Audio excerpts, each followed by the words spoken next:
ورحمۃ اللہ وبرکاتہ۔ الحمد للہ رب العالمین والعاقبۃ للمتقین، اشہد ان لا الہ الا اللہ واشہد ان محمدا عبدہ ورسولہ، اما بعد فاعوذ باللہ من الشیطان الرجیم، بسم اللہ الرحمن الرحیم۔ براءۃ من اللہ ورسولہ الی الذین عاہدتم من المشرکین فسیحوا فی الارض اربعۃ اشہر واعلموا انکم غیر معجز اللہ وَأَنَّ اللَّهَ مُخْزِي الْكَافِرِينَ۔ محترم حضرات، خواتین اسلام، آپ کے سامنے سورہ توبہ کی 2 آیتیں پڑھی گئی ہیں اور 1-2 آیتوں کو ملا کر انشاءاللہ آج کے درس کو ختم کروں گا۔ سورہ توبہ جیسا کہ آپ کو معلوم ہے کہ یہ مدنی سورتوں میں سے ہے، یعنی ہجرت کے بعد یہ سورت نازل ہوئی ہے۔ سورہ توبہ کی ایک خصوصیت کہہ لیجئے یا کہہ لیجئے کہ اس کے تعلق سے ایک سوال جو ہوتا ہے وہ یہ کہ قرآن مجید میں جو 114 سورتیں ہیں، ان سورتوں میں سے صرف یہی ایک سورت ہے اس کے شروع میں، ابتدا میں بسم اللہ الرحمن الرحیم موجود نہیں ہے۔ بسم اللہ الرحمن الرحیم اس کی ابتدا میں موجود نہیں ہے۔ اس کی کئی ایک وجہیں مفسرین بیان کرتے ہیں، ان میں ایک وجہ یہ بیان کی جاتی ہے جیسا کہ علی رضی اللہ عنہ کا قول ہے، جب ابن عباس رضی اللہ عنہ نے ان سے پوچھا کہ اس میں بسم اللہ کیوں نہیں ہے، تو علی رضی اللہ عنہ نے جواب دیا تھا کہ بسم اللہ میں اللہ کی طرف سے امان ہوتا ہے، اور یہ سورت مشرکوں اور کافروں کے خلاف اعلان جنگ ہے، اس وجہ سے اس کے شروع میں بسم اللہ الرحمن الرحیم موجود نہیں ہے۔ ایک دوسری وجہ جو سب سے زیادہ مشہور ہے وہ یہ کہ اس سے پہلے جو سورت تھی یا سورت ہے سورہ انفال، جس کی تفسیر کل مختصر آپ کے سامنے پیش کی گئی تھی، سورہ انفال اور سورہ توبہ کے مضامین، ٹاپکس یا مسائل ایک ہی طرح کے ہیں، دونوں کے مضامین ٹاپکس ایک ہی طرح کے ہیں، اس وجہ سے سورہ توبہ کے شروع میں بسم اللہ الرحمن الرحیم اللہ کے رسول صلی اللہ علیہ وسلم نے نہیں لکھوائی اور صحابہ کرام نے بھی اس کے بعد نہیں لکھا، صحابہ کرام نے بھی اس کے بعد نہیں لکھا۔ یہ سب سے مشہور وجہ ہے یا سبب ہے۔ اس کا مطلب یہ ہوا کہ سورہ توبہ جو ہے ایک طرح سے سورہ انفال کا تتمہ ہے یا بقیہ ہے، یہ کہا جا سکتا ہے۔ ایک بات جو یہ بیان کی جاتی ہے کہ اس کے شروع سے جنوں نے، شیطان نے، جنوں نے بسم اللہ کو اچک لیا ہے، بسم اللہ کو اچک لیا ہے، ختم کر دیا ہے، یہ کہنا درست نہیں ہے، کیونکہ اس سے یہ لازم آئے گا کہ اللہ رب العزت نے قرآن مجید کی حفاظت نہیں کی، جبکہ اللہ رب العزت نے قرآن مجید کی حفاظت کی ذمہ داری لی ہے، جیسا کہ اللہ نے فرمایا اِنَّا نَحْنُ نَزَّلْنَا الذِّكْرَ وَإِنَّا لَهُ لَحَافِظُونَ، ہم نے ہی قرآن کو نازل کیا ہے اور ہم ہی اس کی حفاظت کرنے والے ہیں۔ تو یہ غلط فہمی یا یہ کہنا کہ شیطانوں نے یا جنوں نے اس کو ختم کر دیا ہے، یہ درست نہیں ہے، جیسا کہ شیخ عثیمین رحمہ اللہ وغیرہ نے اس چیز کو بیان کیا ہے۔ سورہ توبہ کے کئی ایک نام ہیں، جن میں ایک توبہ جو سب سے زیادہ مشہور ہے، اور توبہ اس لیے اس کا نام ہے کیونکہ اس سورت کے اندر اللہ رب العزت نے بعض مومنوں کی توبہ کو قبول کیا ہے یا ان کی توبہ کی قبولیت کا ذکر ہے، جس کی وجہ سے اسے سورہ توبہ کہا جاتا ہے۔ ایک اور نام جسے براءہ کہا جاتا ہے اور اسی سے سورت کی ابتدا بھی ہے، براءۃ من اللہ ورسولہ۔ براءت اس لیے کہ اس سورت کے اندر مشرکوں سے براءت کا اعلان کیا گیا تھا، مشرکوں سے براءت کا اعلان کیا گیا تھا۔ تیسرا ایک اور نام ہے فاضحہ، فاضحہ یعنی رسوا کرنے والی صورت، رسوا اور ذلیل کرنے والی صورت۔ مطلب یہ کہ اللہ رب العزت نے اس صورت میں منافقوں کی بہت ساری صفات کو اور ان کی عادتوں کو بیان کیا ہے۔ آپ اس طرح کہہ سکتے ہیں کہ منافقوں کی پول کھول دیا ہے اللہ رب العزت نے اس صورت میں، اس لیے اس صورت کو سورہ فاضحہ بھی کہا جاتا ہے۔ یہ صورت جیسا کہ بیان کیا گیا کہ مدنی صورتوں میں سے ہے۔ اس صورت میں کئی ٹاپکس ہیں، کئی مضامین ہیں، جیسے مشرکوں سے برات کا اظہار ہے، جہاد ہے، منافقین کا تذکرہ ہے، حرمت والے مہینے کا تذکرہ ہے، یہود و نصارہ کا تذکرہ ہے، جنگ حنین اور جنگ تبوک کا تذکرہ ہے۔ اسی طریقے سے زکوٰۃ نہ دینے والوں کا انجام کیا ہے، ان چیزوں کو بھی بیان کیا گیا ہے۔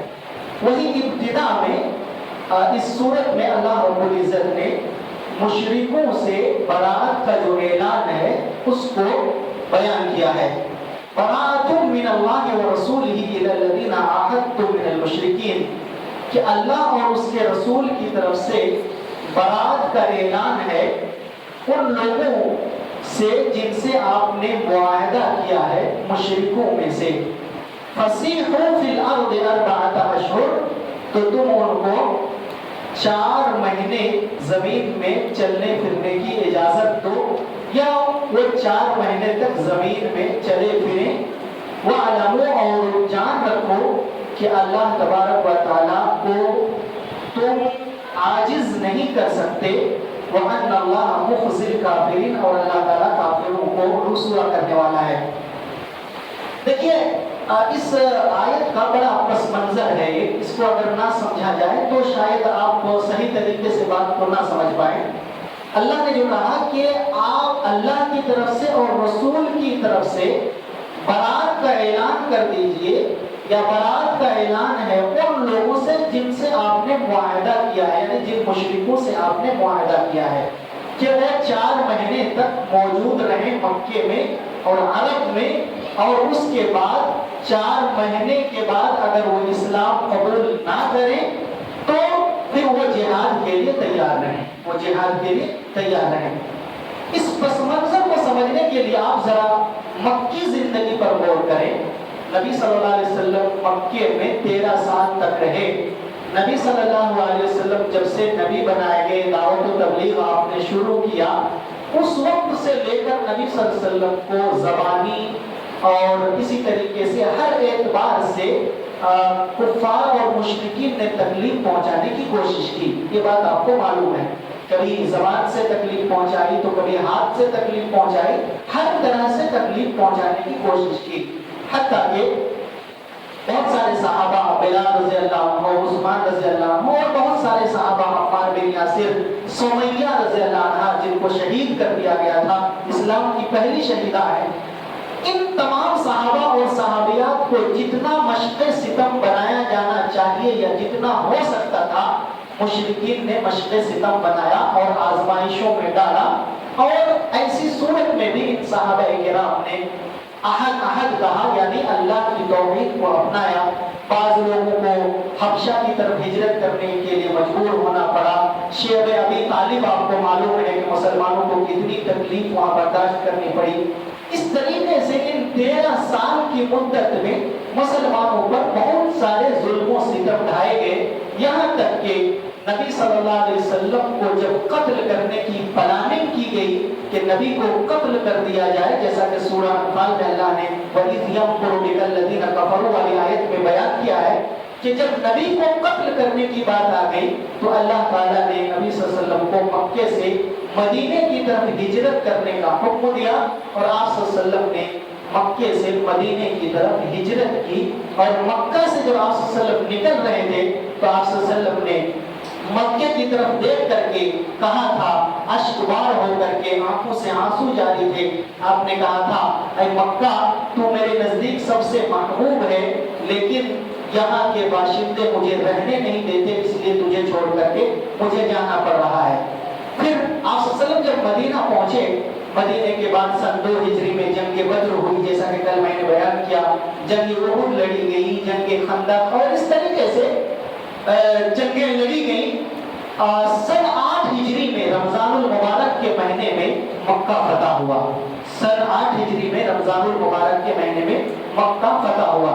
جب مکہ فتح ہو گیا اور آپ صلی اللہ علیہ وسلم نے عام معافی کا اعلان کیا، چند لوگوں کو چھوڑ کر کے ان لوگوں کو رہنے کے لیے مکے میں دیا، یعنی مشرکوں کو موقع دیا۔ سن 9 ہجری میں اللہ کے رسول صلی اللہ علیہ وسلم نے ابو بکر صدیق رضی اللہ عنہ کو امیر حج بنا کر کے بھیجا، اور ابو بکر صدیق رضی اللہ عنہ کے ساتھ ساتھ اور بھی چند صحابہ کرام کو، جیسے علی رضی اللہ عنہ ہیں، اور اسی طریقے سے ابو ہریرہ رضی اللہ عنہ اور کچھ صحابہ کو بھیجا، اور یہ سورہ براءہ کو دے کر کے بھیجا۔ سورہ جو براءہ ہے، سورہ توبہ، اس کی کچھ آیتوں کو دے کر کے بھیجا، اور یہ حکم دیا کہ یوم النحر کو جس کو یوم الحج الاکبر کہا گیا ہے، یعنی یوم النحر 10 ذی الحجہ کو مینا میں اس چیز کا اعلان کر دو کہ جن کے ساتھ معاہدہ ہے، 4 مہینے سے کم کا معاہدہ ہے جن کے ساتھ، یا 4 مہینے سے زیادہ کا معاہدہ ہے لیکن انہوں نے معاہدے کی خلاف ورزی کی ہے، یا جن کے ساتھ کوئی فکس معاہدہ نہیں ہے، وہ تمام کے تمام لوگ مکے میں 4 مہینے تک رہ سکتے ہیں۔ 4 مہینے تک ان کو مہلت دی جاتی ہے۔ 4 مہینے کے بعد ان کو یا تو اسلام قبول کرنا ہے، یا تو مکہ چھوڑ کر کے یا جزیرہ عرب چھوڑ کر کے نکل جانا ہے۔ الا یہ کہ کچھ ایسے لوگ جن سے 4 مہینے سے زیادہ کا معاہدہ رہا اور انہوں نے نبی صلی اللہ علیہ وسلم کی خلاف ورزی نہیں کی، معاہدہ کو نہیں توڑا، تو ان کو اتنی مدت تک رہنے کے لیے موقع دیا گیا۔ خیر، ابو بکر صدیق رضی اللہ عنہ اور اسی طریقے سے ابو ہریرہ رضی اللہ عنہ، علی رضی اللہ عنہ، ان تمام لوگوں نے یوم النحر کو اعلان کیا، زور زور سے چیخ چیخ کر کے اعلان کیا، جیسا کہ ابو ہریرہ رضی اللہ عنہ بیان کرتے ہیں کہ كنت مع علي بن ابي طالب حين بعثه رسول الله صلی اللہ علیہ وسلم الى اهل مکہ ببراء، کہا میں علی بن ابی طالب رضی اللہ عنہ کے ساتھ تھا جب اللہ کے رسول صلی اللہ علیہ وسلم نے ان کو مکے کی طرف بھیجا تھا سورہ براء دے کر کے۔ فقال ما كنتم تنادون، تو پوچھا کہ تم لوگ کس چیز کا اعلان کر رہے ہو؟ تو کہا گیا ننادی انہ لا يدخل الجنۃ الا نفس مؤمنہ، کہ ہم لوگ اس چیز کا اعلان کر رہے ہیں کہ جنت میں صرف مومن داخل ہوگا۔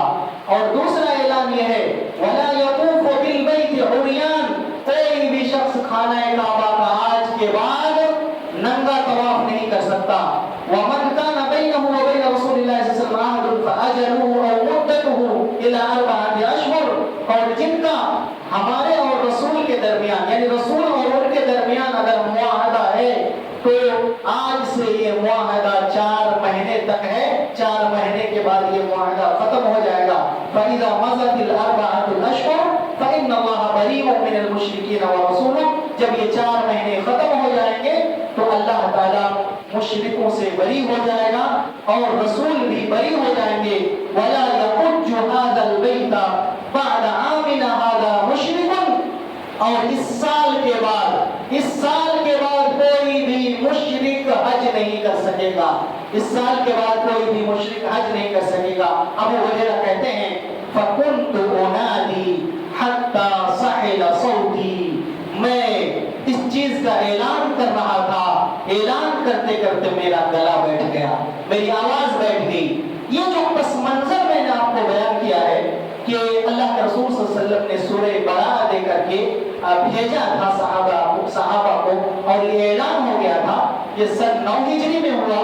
9 ہجری میں یہ مہلت دی گئی۔ 9 ہجری میں تو مشرکوں نے مسلمانوں کے ساتھ حج کیا، لیکن اس کے بعد پھر سن 10 ہجری میں اللہ کے رسول صلی اللہ علیہ وسلم نے حج کیا، جسے حجۃ الوداع کہا جاتا ہے۔ اس میں پھر کوئی مشرک شریک نہیں تھا، کوئی بھی مشرک حج نہیں کر سکا یا ان کو حج کرنے کی اجازت نہیں تھی۔ ایک ٹکڑا اسی سے متعلق ہے، اس پس منظر سے براءۃ من اللہ ورسولہ الی الذین عاہدتم من المشرکین فسیحوا فی الارض 4 اشہر واعلموا انکم غیر معجز اللہ۔ اور اللہ تعالیٰ نے یہ بھی بیان کیا کہ تم لوگ اللہ کو عاجز نہیں کر سکتے. مطلب کیا؟ مطلب یہ کہ یہ جو 4 مہینے کی مہلت تمہیں دی گئی ہے یہ اللہ رب العزت نے اپنے رحم و کرم سے تمہیں عطا کیا ہے. اگر اللہ تعالیٰ چاہتا تو ابھی تجھ کو بھگا دیتا, ابھی تم سب کو یہاں سے نکال دیتا, لیکن اللہ کا یہ رحم و کرم ہے کہ اللہ 4 مہینے کی مہلت دے رہا ہے, تمہیں سوچنے سمجھنے کا وقت دے رہا ہے کہ سوچ لو اچھا سے اور دین اسلام کو سمجھ کر کے دین اسلام میں داخل ہونے کی کوشش کرو. وَأَنَّ اللَّهَ مُخْزِي الْكَافِرِينَ, اور یہ بھی جان رکھو کہ اللہ تبارک و تعالیٰ کافروں کو رسوا کرنے والا ہے اور اللہ تعالیٰ کافروں کو ذلیل کر کے چھوڑنے والا ہے. وَأَذَانٌ مِّنَ اللَّهِ وَرَسُولِهِ إِلَى النَّاسِ يَوْمَ الْحَجِّ الْأَكْبَرِ أَنَّ اللَّهَ بَرِيءٌ مِّنَ الْمُشْرِكِينَ وَرَسُولُهُ فَإِن تُبْتُمْ فَهُوَ خَيْرٌ لَّكُمْ وَإِن تَوَلَّيْتُمْ فَاعْلَمُوا أَنَّكُمْ غَيْرُ مُعْجِزِ اللَّهِ وَبَشِّرِ الَّذِينَ كَفَرُوا بِعَذَابٍ أَلِيمٍ. اور اس بات کا بھی اعلان کیا گیا کہ اللہ اور اس کے رسول کی طرف سے عام لوگوں میں اس چیز کا اعلان ہو جانا چاہیے, اعلان کر دیا جائے. کس دن؟ بڑے حج والے دن. ان اللہ بریء من المشرکین ورسولہ, کہ اللہ مشرکوں سے بری ہے اور اس کا رسول بری ہے. فَإِن تُبْتُمْ فَهُوَ خَيْرٌ لَّكُمْ, اگر تم لوگ توبہ کر لو یعنی اسلام قبول کر لو تو یہ تمہارے لیے بہتر ہے. وَإِن تَوَلَّيْتُمْ, اور اگر تم لوگ روگردانی کرو, اعراض کرو, فَاعْلَمُوا, تو جان رکھو, أَنَّكُمْ غَيْرُ مُعْجِزِ اللَّهِ, کہ تم لوگ اللہ کو عاجز نہیں کر سکتے, اللہ کو نہیں ہرا سکتے. وَبَشِّرِ الَّذِينَ كَفَرُوا بِعَذَابٍ أَلِيمٍ, اور کافروں کو دردناک عذاب کی آپ خوشخبری دے دیجئے. تو یہ جو اعلان کیا گیا تھا یہ عام لوگوں کے لیے اعلان تھا, اور پہلی آیت میں جن سے معاہدہ تھا ان کے تعلق سے اعلان کیا گیا تھا. حج اکبر جو ہے, حج اکبر کے تعلق سے ایک غلط فہمی جو عام طور پہ پائی جاتی ہے وہ یہ کہ جس دن یوم النحر جو ہے نا, یوم النحر جس دن جمعہ کے دن ہو یا جمعہ کے دن اگر حج ہو تو اس کو بڑا حج کہتے ہیں. یہ ایک غلط فہمی ہے, ایسی کوئی چیز نہیں ہے. ہر حج جو ہے نا, ہر حج وہ بڑا حج ہوتا ہے, اور یوم الحج الاکبر سے مراد یوم النحر ہے, 10 ذی الحجہ کا دن ہے.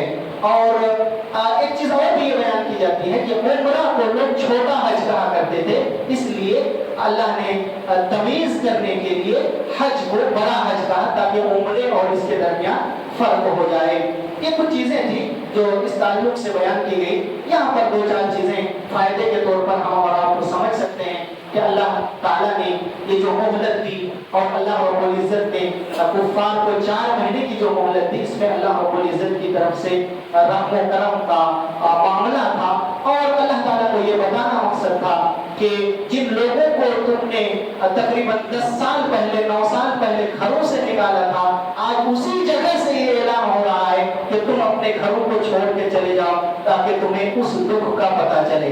آج وقت کا پہیہ گھوم چکا ہے, وہ وقت تمہارا تھا, آج مسلمانوں کا وقت ہے. تو اس چیز کو بھی اللہ رب العزت کو بتانا تھا. یہاں پر ایک چیزیں بھی سمجھ سکتے ہیں کہ اللہ تعالیٰ کی طرف سے اگر کافروں اور مشرکوں پر اللہ تعالیٰ نے کبھی غلبہ دیا اللہ رب العزت نے, تو ہمیں اور آپ کو ان کو مہلت دینے کی کوشش کرنی چاہیے. اگر ان کی طرف سے کوئی زیادتی نہیں ہو رہی ہے, ان کی طرف سے اگر کوئی مسئلہ نہیں ہو رہا ہے, تو آپ کو درگزر سے کام لے کر کے ان کو مہلت دینا چاہیے, دین کو سمجھنے کا موقع دینا چاہیے, الا ہے کہ ان کی طرف سے کوئی زیادتی ہو. اسی طریقے سے یہ جو اسلامی جہاد ہے کہہ لیجیے, یا اسلام کا جو معاملہ ہے کہ کفار کے ساتھ نرمی کا برتاؤ کیا جاتا ہے, یہ اس لیے کہ مسلمانوں کی کافروں سے جو دشمنی ہے یا مشرکوں سے دشمنی ہے, یہ اپنی ذاتی دشمنی نہیں ہے, یہ ذاتی دشمنی نہیں ہے. کیونکہ ذاتی اگر دشمنی ہو تو انسان کو جب موقع ملے اسی وقت ان کا کام تمام کر دے, لیکن چونکہ یہ ذاتی دشمنی نہیں بلکہ یہ سمجھانا ہے کہ اللہ رب العزت کا دین حقیقی دین ہے اور اللہ رب العزت ہی حقیقی معنی میں عبادت کیے جانے کا لائق ہے. اس لیے تمہیں غور کرنا چاہیے, سمجھنا چاہیے.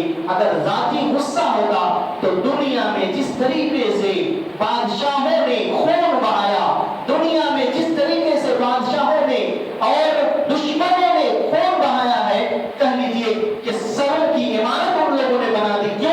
اس لیے کہ وہ جو معاملہ تھا, وہ جو لڑائی تھی, وہ ذاتی لڑائی تھی, وہ لڑائی ذاتی لڑائی تھی. لیکن یہاں اسلام جو ہمیں بتاتا ہے کہ یہ لڑائی کفار کے ساتھ یہ ذاتی نہیں بلکہ اسے ان کے رب پہچانوانے کے لیے یہ لڑائی لڑی جا رہی ہے، اس لیے اس طریقے سے مہلت دی جاتی ہے۔ اور اسی طریقے سے ایک چیز ہمیں اور آپ کو یہ بھی سمجھ میں آتی ہے کہ ہمیں اور آپ کو دشمنوں کے ساتھ اچھے اخلاق کا معاملہ کرنا چاہیے۔ جب ہم ان کے ساتھ اچھے اخلاق کا معاملہ کریں گے، اچھا برتاؤ کریں گے، تو وہ ہمارے اخلاق سے متاثر ہو کر کے ضرور دین اسلام میں داخل ہونے کی کوشش کریں گے۔ اور اسی طریقے سے اور بھی کچھ چیزیں اس سے معلوم ہوتی ہیں، لیکن یہی سے میں اپنی بات کو ختم کرتا ہوں۔ اللہ تعالیٰ سے دعا ہے کہ اللہ تعالیٰ ہم تمام لوگوں کو اسلامی تعلیمات کو سمجھنے اور اسی طریقے سے اس دنیا میں عزت کے ساتھ رہنے کی توفیق عطا فرما۔ اللہ ہم تمام مسلمانوں کو کفار اور مشرکین پر غلبہ عطا فرما۔ پروردگار جب تک ہم زندہ رہیں، ایمان اسلام کے ساتھ زندہ رہیں، عزت کے ساتھ زندہ رہیں، جب ہماری وفات ہو تو ایمان اور اسلام پر ہو۔ اقول قولی ھذا واستغفر اللہ لی ولکم ولسائر المسلمین۔ السلام علیکم۔